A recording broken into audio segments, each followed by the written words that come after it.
Welcome to our Simple Healthy Life podcast, where our goal is to have real, insightful conversations on topics that we find interesting. And today, I thought it'd be fun. We have the expert here. We have Ryan from Nurtured Nutrition, as we always have. And I have had a few different discussions recently with athletes and non-athletes that have asked me some questions around nutrition that, I feel as though I have like a small understanding, right? But I figured, why not spend the time today, since I have you here, and I might just fire off like a few different questions, and you kind of give me your expert opinion perspective. Yeah. Is it an expert opinion, or is it expert? Yeah, I like that. Expertise. Yeah, sure. Yeah. All right. We'll go with that. All right. Question number one. And so, again, these questions didn't come directly from listeners, but we would love it if you have some questions, especially if they pertain to the topics that we're experts in. I'll come up with whatever topic I'm an expert in a minute here, but we definitely have nutrition here. So, question number one. I have an athlete that is not eating breakfast. He's 295 pounds. He's strong, young, great shape, relatively great shape, going to play football at the next level. And sorry if this isn't relatable to everybody, but I think when I get to my question, it might be. And he eats lunch. His lunch is typically fine. It's a sandwich of some sort, like one sandwich. He'll have dinner, which his parents usually make him, and it's protein and vegetables. And he gets a workout in. He works out with me. He's working out with me 5 days a week now. And then right around 10 o'clock at night, he goes back down in the kitchen and he eats at least a full meal, if not more. That's been his habit. He asked me what he should do differently. And what I told him was that it sounded to me like he wasn't eating enough to fuel his body properly. And when he finally relaxed at the end of the day, his body was talking to him and saying, we need all the things that we want. And then he was giving into that and going downstairs and eating. So can you talk a little bit? I think that's common for a lot of people. Yeah. I think there's a lot of people out there that don't have to be 300 pounds that are skipping breakfast, eating your typical lunch, and then a bigger dinner, and then doing that same thing. So maybe talk a little bit about that. Sure. Yeah. Let's do some like little background education, so then we can kind of like build upon that foundation. So, a lot of us have been preached to about like calories in, calories out. So we have that kind of like basic understanding of your body takes in some amount of energy, and your body expends an amount of energy, and that's all true. And for the most part, it's a fine guideline, for us to understand how energy, like relative energy works, right? The problem is that your intake can affect your output and your expenditure. And a classic example is like if someone is under eating, their expenditure drops, right? This is very well known, and it can happen in reverse. If you're under eating for a period of time and your expenditure drops, and then you start eating again, relatively speaking, like eating enough, your energy expenditure can really shoot way up. And this is, there's plenty of people. I really dislike nutrition education, like online and social media and stuff, because it's really like, it's so political, and it's very unnuanced. You have a lot of people who kind of have these like rough understandings of of nutrition, but they don't actually spend time working with people. And we've had conversations outside the podcast about this, about how important it is to work with people, and that experience gained in seeing real life situations is invaluable. But the data show that too, even regardless. Like they know what hypermetabolism is, they know what hypometabolism is, they know what, like these metabolic adaptations that occur. They know that's all real, but it seems to like get missed. So the point being, right, so we have this like that kind of model and everyone runs on that. So this guy, that you're working with probably thinks, well, I'm kind of eating like roughly the amount that I need. It's kind of like wonky in my schedule, but it looks to be about a fair amount. But I would agree, it looks a little deficient. And if we want to kind of think about metabolism as a whole, as this like control panel. And so if you can imagine this big control panel with hundreds of knobs on it, right? And each knob would represent a different energy expending system within the body. So you can imagine one knob is like skin maintenance, another is hair maintenance, another is immune function and muscle recovery and neuromodulator production and bone maintenance, all of these kinds of systems within the body. There's hundreds and hundreds. And anytime the body can, it will adjust these little knobs, turn them down, turn them up, depending on how much energy it wants to put towards that. With an optimal metabolism, someone would have all those knobs up 100%. Your body's getting in all the nutrients it needs. It's providing 100% of its energy to everything it needs to across the board, and everything functions perfectly. In a real world situation, not really how it looks. Some people diet, right? And when we diet, then what happens is the body says, well, I'm not really getting in enough. Why don't I just turn down hair a little bit? Hey, hair maintenance. Why don't I just turn down immune function a little bit? Let me turn down muscle recovery a little bit, because that costs a good bit of energy. And let me turn down bone, maintenance. Let me turn all those things down, because I don't want to put a lot of energy into those things that are not important to me for survival right this second. I'll turn them up later. The problem for a lot of people is later never comes, because they're consistently under eating relative to like what they're expending. And so the body adjusts to that slowly but surely over time. Okay, are we following this? Yep, that makes sense. So that's a big problem, because then the person not only like their systems aren't being well maintained, but they're actively draining themselves, and then they're not able to actually utilize nutrients sufficiently either, right? It's nice to have those things ramped up because you feel good, your body utilizes nutrients super well. It's not like prioritizing storage and none of that. The problem with a lot of people is that this exact schedule happens, is that they don't eat a lot, especially during the times that they're most active, because you're active, right? You're at the gym, you're working out. I mean, where do you eat at that time? And then you go to work, and then you're busy. And like, people have such limited nourishment during those times when their body's really apt to actually use those nutrients, right? For the record, your body is more apt to use nutrients around periods of activity than it is around periods of rest, if that doesn't make good sense to anyone. So then a lot of people undereat during the day, and then nighttime comes around. You're exactly right. Like, they kind of relax, they can breathe, they're doing their thing, and then that's when likely for a lot of people overeating happens. And so you're overeating relative to your energy needs at that time, and that doesn't bode us well either, because your body is just not in the mode to use those nutrients as efficiently. So yeah, I mean, I think for someone like that, the answer is eat more during those times. Get more nourishment in, so that you can actually feel good. Your knobs, metabolic knobs can get turned up, all that kind of stuff. But it does take time, and that's the problem. It takes weeks and weeks, if not months and months, for metabolic adaptations to happen.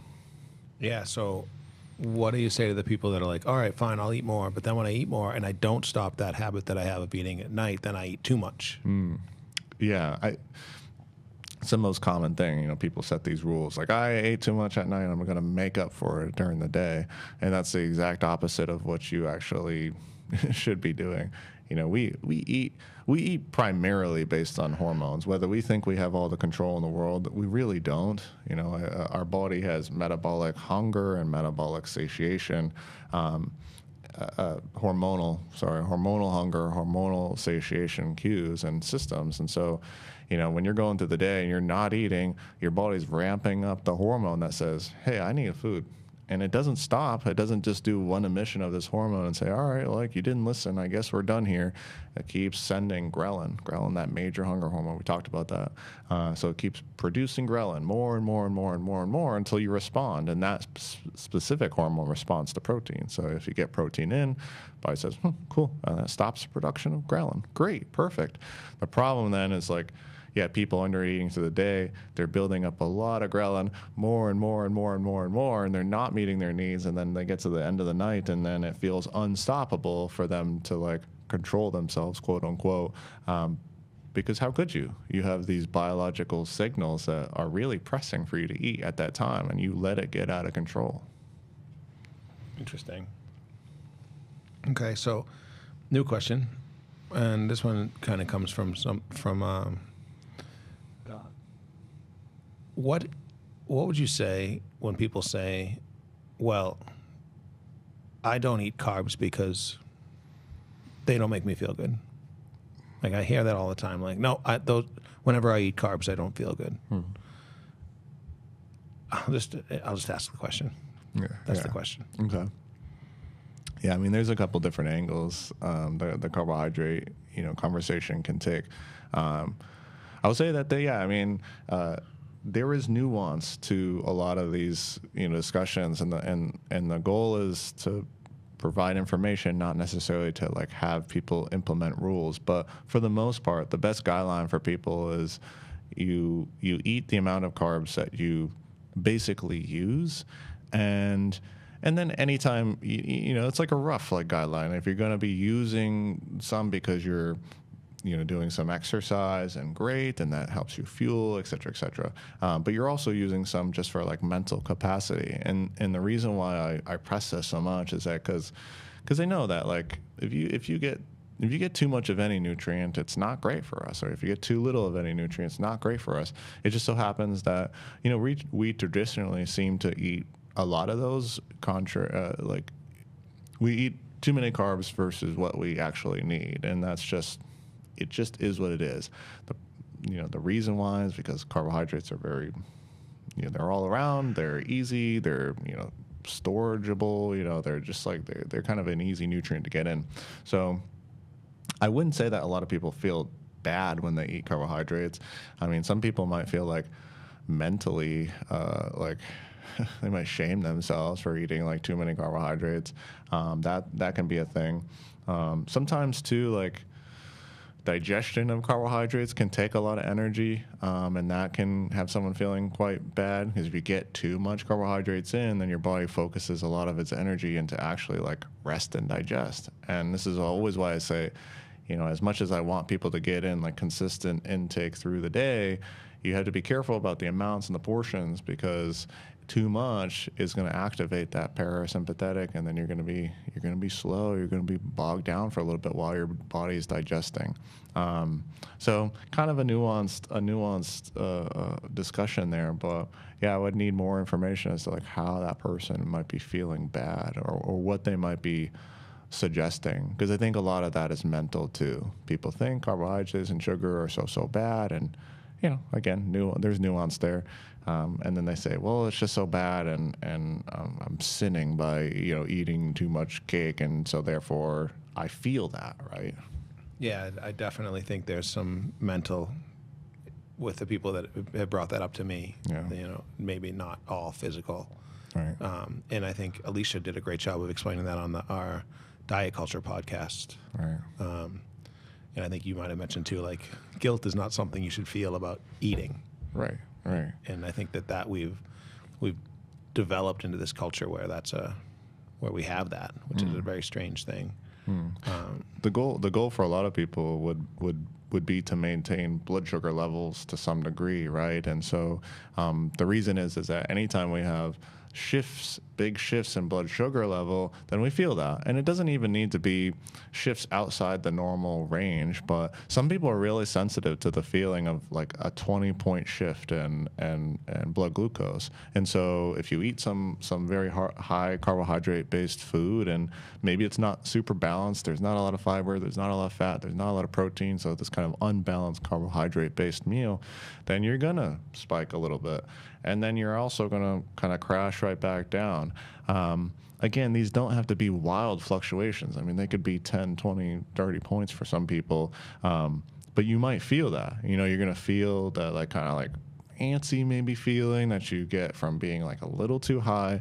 And then as soon as that changes, you're going to feel kind of like you're going to feel down. You know, your neurons are attuned to glucose. So when that is like kind of removed from the picture, like excess glucose is removed from the picture, you feel loss of focus. You feel emotionally dysregulated. You feel irritable. You feel tired, mentally so. So that brings me to my next question. This one is, I'll pretend like it was being asked by somebody else. I'm just kidding. This one's for me. So I have zero understanding of glucose and the glucose monitors, and I always just kind of thought those were for diabetics. And even though saying those words really is like, don't even know what that means. I mean, to a certain degree, right? Yeah. A very limited knowledge. However, I did just see a commercial for a glucose monitor that you would just wear, like as a normal, no, I don't want to say not that you would wear it if you're not normal, but as someone that maybe, I'll ask it this way. I'm interested in what my glucose is doing throughout the day, and maybe how that relates to the way that I feel. What do you think about someone like myself just trying that? I think it's kind of it's a cool idea. You know, is it entirely necessary? No, but I mean, it does provide some valuable insight. Actually, I just got a question from someone.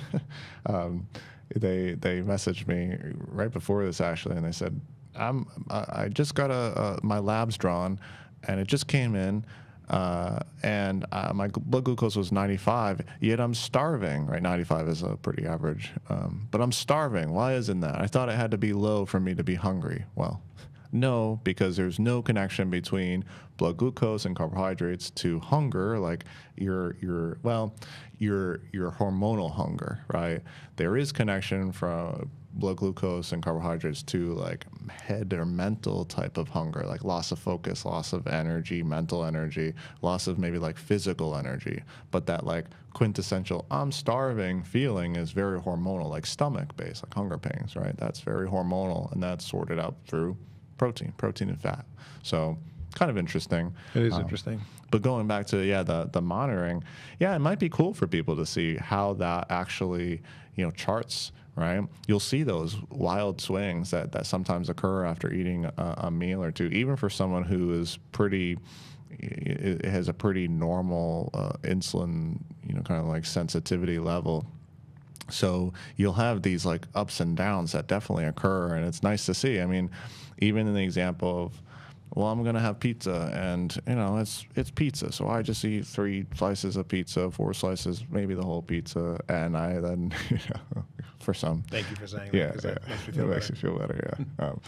So I have that, and you know, I call it a day. Well, would you believe that if you would see this, if you had a blood glucose monitor, you would see if you just had pizza on its own, you would see it spike really high and then drop. And it's not the worst food. I mean, it can be quite balanced, right? There's fat in there. There's a protein depending on it, right? Depending on the type. But if you had paired like a little salad with that and you had a moderate amount of pizza, you would see that blood glucose rise and fall would be much more moderate. And you wouldn't feel that like high and then the drop after. It's the contrast that people feel. It's not like, you know, it being stable. You know, blood glucose being stable feels fine. You feel good. You feel like alert. You feel like you can do the things you want to do. We've talked about this before. Like you'll feel tenacity. You'll feel resilient. You'll feel motivation. You'll feel all those things that they do study in relationship to the blood glucose changes. But when the contrast is big, like the delta from top to bottom is large, you're going to feel kind of down, and you'll see that with a glucose monitor. So it'd be kind of cool. Is it necessary? No, but is it kind of a cool thing? I think so. I think it's interesting. Yeah, I think it's something I'm interested in. I mean, I wore the Whoop forever, right? You know, because I was interested in my sleep and the way that my body worked, and I think I just have no idea. Like, I feel like maybe I think I'm more normal than not, but I feel like I'm like can be oblivious to my actual feeling throughout the day. Like I probably should be tired, but I'm not, or I'm just pushing through, or I'm not focused on myself. So then at the end of the day, I have the crash. Right. right? That maybe we all get, and maybe there's some indicators there in the middle of the day where I could be like, well, look at that. Maybe now is a good time. So if I do it, since I'm asking specifically for me, how long do you think maybe I should wear it? I mean, I think you get great data over. Really, you get great data daily, but you would start to see some cool patterns over a couple of weeks, 2-3 weeks, something like that would give you plenty of information, and it could be a little bit for you to decode too. And you could always share that with me. I'm more than happy to. But so that's another thing, is sometimes it's a little confusing the way blood glucose acts, right? And that's why it's helpful to have someone who kind of understands it. For example, like blood glucose can really drop during sleep or can really elevate during sleep, depending on, like almost paradoxical effects that happen. And so that would be an interesting thing to see. And certain things like balance, right? Like you can have regular pasta by itself, and that's going to really, shoot it up, and you're going to see that. Or you could have regular pasta plus some other thing, protein, a little fat, like have it more balanced, throw a salad in there or some other vegetables, and you'll see that's like much more, like a mild response. And so that's kind of nice to see. And so if you were to pair like a little blood glucose monitoring with some like food loggy kind of stuff, and then you could like put them side by side, it would be great data. Is it super helpful? Not really, but it's kind of cool to see like, oh, I felt really tired midday, like 2 p.m. and your blood glucose was the furthest it ever was from the peak earlier in the day. And that would be kind of a cool thing to see. And then you think, well, I don't really want to feel that feeling. I want to feel like I have consistent energy. So what is it that I need to do? And so it just opens the door to like ways to listen to your body better. Yeah, I think I'm sold on it. I would like to give it a shot because I don't really listen to my body as well as maybe I should. Yeah. And luckily, there's no repercussions right now, knock on wood, but who knows, right?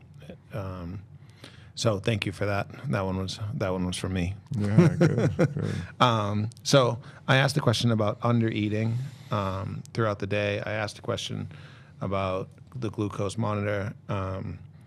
What about the people that like consistently have like a sugary breakfast?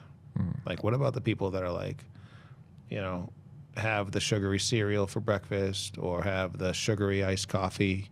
Like, oh, I just get an iced coffee for breakfast, and that's all I have for breakfast until 2, and then I have lunch, like, and then aren't getting the results they want.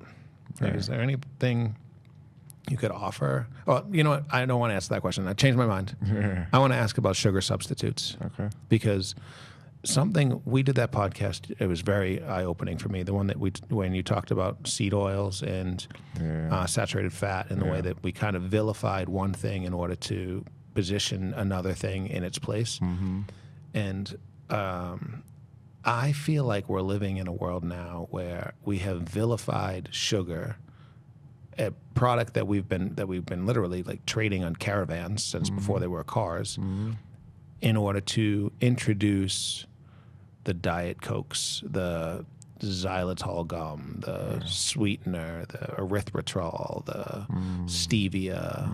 And I feel like when you look back at pictures from like the 1950s and 60s, like all of those people that were in relatively good shape, they all had grandmothers that made cakes and pies, all from sugar, and it never seemed to be a problem. But now here we are living in this world where we are told like sugar's bad, but drink all the Diet Coke you want, right? Like, doesn't that, can you just kind of tell me I'm not crazy? Well, just tell me I'm not crazy anyways, and then even if I am crazy. I can't tell you you're not crazy. But yeah, no, it does make good sense. And if we refer back to that podcast, we learned a lot. And I think one of the major themes that comes up is that it's not necessarily malicious, but many nutrition studies are funded by big food, right? And again, it's not entirely like a malicious thing, but you have these researchers who need money. Not a lot of people are willing to offer money up to nutrition research. It's very expensive, and you wouldn't think that, but nutrition research is very, very expensive because to get any kind of relatively accurate data, you need it to be hyper controlled, right? someone, you say MJ signs up for a study, right, nutrition study, and they go and they say, all right, MJ, and they're in a session like just like this, and they say, well, here's what you're gonna go eat, go do that, and report back. We'll give you $200 when you're done after a week. You say, okay, great, $200, awesome. Then you go home, you follow the diet for a day, and then Corey says, hey, you want to grab pizza? And you're like, yeah. Hey, you want to go out for some drinks? Yeah, sure, why not? And that's the problem that happens. So it's very hard to control what people eat, right? It's nearly impossible. And so to get accurate data, you have to do that. And to do that, you have to have them like contained, you have to have them given food, and that costs a lot of money. So that's exactly why nutrition research is really wonky, because it needs to be funded by big food. And at the same time, there is publication bias, and publication bias happens across the industry, and specifically for things that we vilify. There's publication bias in sugar and salt and saturated fat, and basically what that means is that if you have a hypothesis, salt is bad, and you go out and get funding from, I don't know, new salt, potassium salt, right? Like they funded you. Then you're probably going to come back and say, yeah, I mean, it was kind of bad. You're going to have, there's going to be some bias towards saying it's bad because you want more funding in the future. And that's such a human thing. I could see myself doing that, right? Like if I'm a researcher and there was a little bit of like, yeah, I guess salt's kind of bad. Like, I guess that. Like, let's do another one. Let's figure out another one. I need more funding though. Like keep my job, please. Right. So that exists, and it makes it really hard. But you're exactly right. I mean, is that occurring with like the kind of shifts with sweeteners? I mean, potentially. Yeah, and there's no data to suggest that like sweeteners are terrible. There are some like loose kind of connections to it being potentially carcinogenic. The World Health Organization recently, I think this was like maybe 2 years back or 2-3 years back maybe, they recently said, okay, aspartame, probably not as safe as what we once determined, but still safe. And so they changed their kind of classification of aspartame. Erythritol, this one's kind of an interesting one for a lot of people. Erythritol is in like every diet kind of higher protein, sweetened, low sugar product, right? It just is. You look at like all of Quest Nutrition, like their Quest bars and their whatever, they have all sorts of things. Erythritol, right?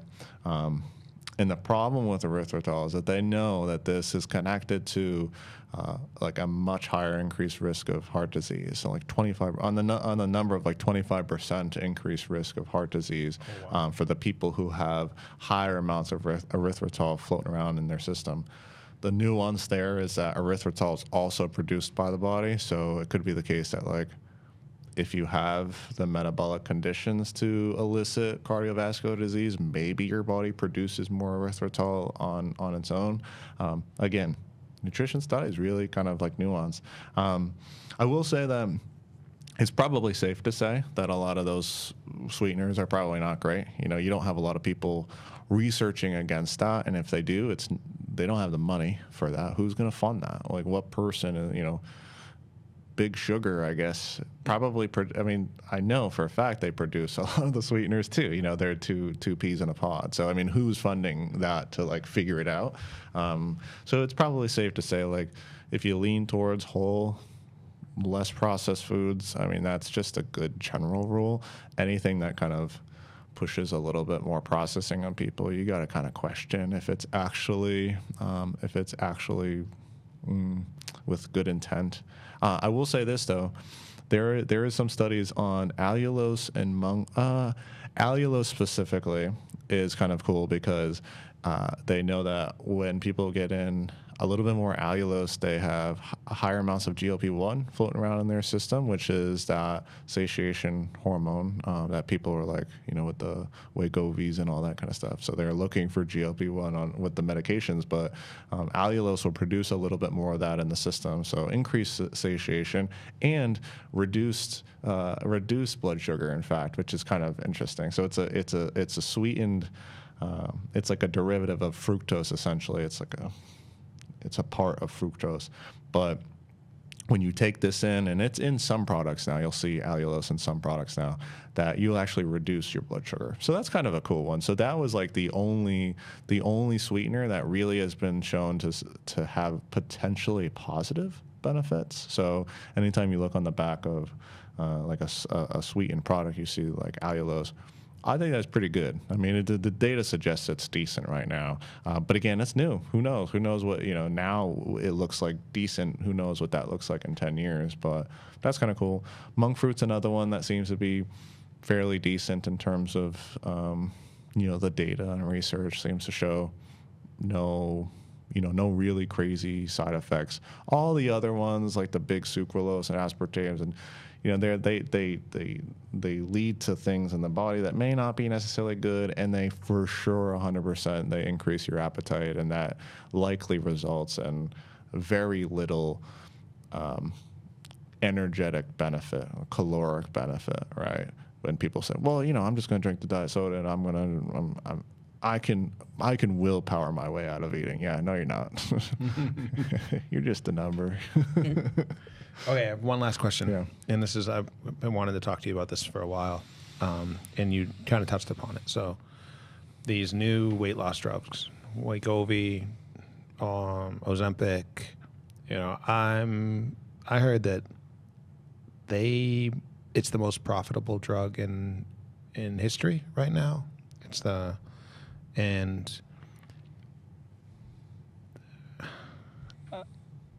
I guess I won't. That's all I want to ask. I want you to tell me what you think. Tell me what we're talking about here. Yeah. Maybe break it down for us just a little bit, and then just tell me what you think, and I'll ask a follow-up question if I have to. Yeah, this could be probably a podcast on its own. Maybe it needs to be, but my basic thing is this. It seems a little weird, the cult positivity around GLP-1s. I don't like that. I think we're, the last decade or so, people are like, rightfully so, a little bit more skeptical of big pharma. But then big pharma comes up with this, the weight loss shot, and everyone is, everyone's like, wow, it's the best thing ever. There's no harmful side effects. It's great. It's perfect. Don't naysay it at all. So it seems a little weird to me that that's the cult positivity around that. And I think that we could get so conspiratorial with that, but I don't know what that is. And I think it's right for someone to look at that and think, maybe there's something more going on here. Why this drug? Out of all the drugs that come out, there's so many people that love this one. It's like the savior. It's really kind of strange. The thing is I have family that are like taking. I mean, everyone knows now people who are taking these, and I would absolutely attest that they seem to be the most profitable drugs, and I'm sure they will be. They're forever drugs, right? They know this. This is super clear that when people come off GLP-1s, like the same thing that happens as always with any kind of like crashy kind of diet is that you gain it all right back and more. GLP-1 is a satiation hormone. Let's talk about hormones for a second. Do you know what happens when people take exogenous testosterone? No. So when people like bodybuilders or whoever take testosterone, they inject it, or just hormone replacement therapy, their body gets the message, okay, testosterone's coming into the body. I guess we don't need to produce any more of our own, right? And so it doesn't. It stops producing testosterone, right? And so that's why hormone replacement therapy for men as they get older is permanent, because there are ways to navigate that healthfully and not have not have that happen. It's just like it's a complicated process, and that's what bodybuilders, they spend a lot of their time managing their supplements, so to speak. So basically, hormone comes into the body says, I don't need to produce this anymore. I got enough of it. And then it stops production. And then what happens if you stop? You don't have that hormone, and you have really negative side effects. The body's out of homeostasis. So the same thing likely happens. I don't know if this is the case, but it's the case with most hormones. melatonin. You take melatonin, your body stops producing that, et cetera, et cetera. It's the same thing with most hormones, that if you take it exogenously from outside the body, you bring it in, your body stops producing that, and that's a big problem because you have that hormone for a reason. So same thing probably occurs with GLP-1. I'll have to fact check myself on that, but that's just naturally how the system works. So then you come off the drug, and now you have no satiation hormone, your major satiation hormone. You don't have really much, much of it for like blood glucose management. And it's not to say that you don't have any, you just have a damaged system, right? So you're going to have some, you're just going to have damage. So you come off of it, and then, everything that you thought you had earned, comes back probably tenfold. And so that's really dangerous. But yeah, one time a family member calls me, or I see them or something, and they're like, yeah, I'm on the GLP-1s and it's great. I had a cracker for lunch and I'm good. And I'm like, one, do you know who you're talking to? Two, that's not good. We've gotten to the point where we think it's good to just not to eat as little as possible, and it's very dangerous. Of course, I work with people who that's their mission, in some regard. But even the normal person, the most average person is going to say, "Yeah, I ate less, so that's good." It's not good, because the nutrients that you get in through food are functional. Believe it or not, we have essential nutrients. Essential meaning that they have to come in through the diet so that your body can use them. If they don't come into the diet, you don't have the flour to bake the cake, and the cake is sad and sloppy and just gross, right? Magnesium, right? Like magnesium has 600 to 800 metabolic reactions. So if you don't get enough magnesium, 800 reactions not occurring, that's a problem. And then we have all these, we talk about cardiovascular disease and diabetes and all these other things. These are metabolic conditions. So you're probably promoting metabolic conditions with these kinds of like poor eating habits and everything. But, nonetheless, could there be benefits? Sure. There are some, benefits that have been shown, but I don't know if they're outweighed by the cons. Well, I think time will tell on this one too. Mm-hmm. And I appreciate your perspective and your expertise and your opinion, all of those things today. Thank you again for joining our Simple Healthy Life podcast. And again, if you have any topics you find interesting that you want us to talk about, we'd love to talk about them and shed some light. And we will catch you on the flip side. Thanks.